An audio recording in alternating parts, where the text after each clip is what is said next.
governor for his leadership on the issue of tax cap. He clearly, you want me to step back maybe? Would that work? No, that doesn't help. Doesn't help you. I'm sorry. He clearly led the discussion, put the issue out on the table, and I'm glad to hear today of his support for the proposal we put forward. I believe it hits all of the issues. It gives certainty. It keeps property taxes affordable to people in their homes. It gives some certainty to businesses as well as to what level their property taxes can and will rise. And I think it works for the people of this state. What do you think of the sunset provision will last? There's nowhere for me to go. Maybe somebody didn't like your question. That's brilliant.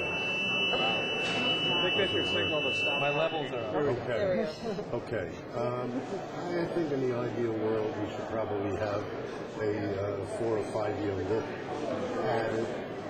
See where adjustments have to be made. See, what we are doing, what the impact has been.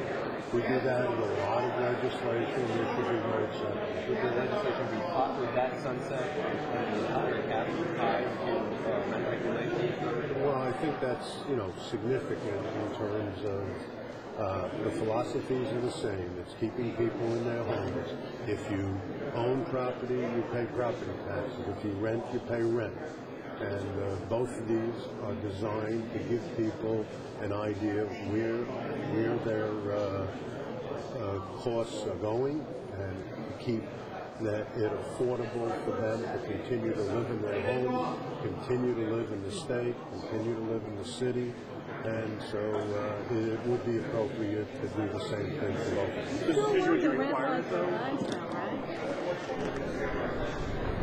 Does this figure would you require that the rent regulations be strengthened and continued as part of your support for Yes. Yes. And do you expect that the Senate would do that? Isn't that a I'm hopeful that the Senate will come to realize that it's really the same thing. That we want to keep people in their home. We want to allow people to retire in their residences, not drive them out of their communities. And every argument you make on property tax cap can be equally made in terms of rent regulation. So what's the estimate for next year if you include the pension exemption? What's the estimate for next year? I would say it's about 1.7%. 1.7%. Right, based on the cost of living. This year? Yeah. So next year, next year. Costs going up. But pension costs that exceed 2%, remember, which is fair, and I think it's incumbent upon school districts to negotiate appropriately to make sure that they don't rise above that. Mr. Speaker, are you willing to move a bill that takes out the sunset, that does not have this linkage to the rent regulation? I think taking out the sunset would be a mistake.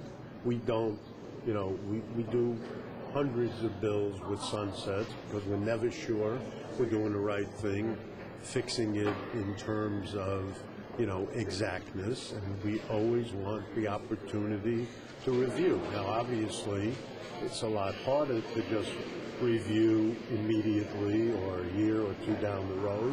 So you set a specific time when you review. Mr. Speaker, to what degree did you have to convince some of the members Can I put this up, or am I going to block it? About a tax cap and pretty much opposed to the tax cap? I think that, they understand that their constituents are the beneficiaries of it. And others, it's obviously tied with affordability of housing, whether they rent or they own. Mr. Speaker, does this mean that the circuit breaker that some have been advocating is a dead issue? The circuit breaker should never be a dead issue. It should come at a time when the state can afford the billions of dollars that are necessary. We were the first house to put out a circuit breaker many, many years ago, just like in 1995 when I put in the first tax cap bill. But the realities of our budget is that the circuit breaker is a multi-billion-dollar expenditure if it's done appropriately and if it impacts the greater number of people. you would be giving relief to people who need it the most. It would be income-based. It's something I support, my conference supports. But again, at this time, we need money for education, we need money for health care, and this is not the time when we can afford that kind of money. Mr. Speaker, forgive me, I couldn't hear what you said before. Are you saying you will not pass this legislation without an agreement on that? We will join the two, correct? Sorry? Yes, these two are inextricably linked in terms of passage in the next 3 weeks. Thank you. Thank you. I'm sorry, sir, have you spoken to Senator Skelos about this at all? Yes, I did.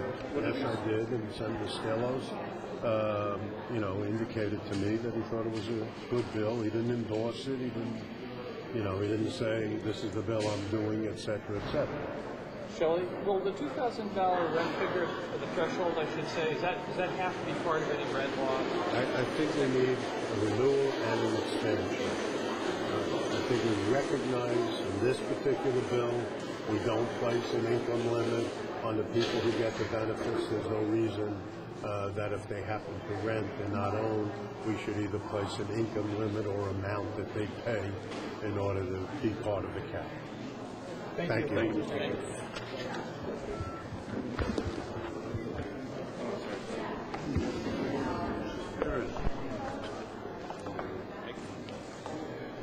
Mike. So it's a broad preferably. Okay, I'm working on it.